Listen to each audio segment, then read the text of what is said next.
අරුවක් තියෙනවා කියන්න පුතේ මං කිව්වේ ඔව් නාඩිය අල්ලලා බලලා කිව්වා මගේ මේ කොන්ද අමාරුවක් තියෙනවා කියලා. ඒත් එක්කම ඇඟේ සම ගතිය තියෙනවා කියලා ડોක්ටර් කිව්වා.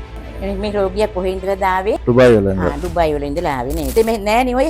නෑ. දැන් කොන්ද හරි. මේ දෙවෙනි දවසේ. පළවෙනි දවසෙන් දැන් ඔයාට මේ ඔක්කොම අඩුයි මේ. ඔව් කැක්කුම අඩුයි කැක්කුම අඩුයි. මේ සට්ටන් එහෙම ඔක්කොම ඉර වෙලා තිබුණා. ඔව් දැන් මේ වාඩිය ඉඳ ගන්නකොට නැගිටින්න බැරුව තිබුණා. ඔව් තිබ්බා. එතකොට නැමෙන්න බැරුව තිබුණා.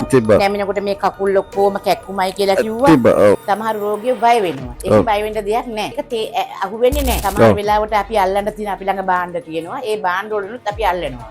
ඔව්. ඒක මේ කඩා ගන්න ඕන නිසා. ඒකට බය වෙන්න කිසිම කාරණයක් නෑ. අපි දෙවෙනි දවසේ ආවහම මේ ඔක්කොම සමතේකට පච් කරනවා. එහෙම කවදාකවත් රෝගියෙක්ට අතරමං කරන්නේ නෑ.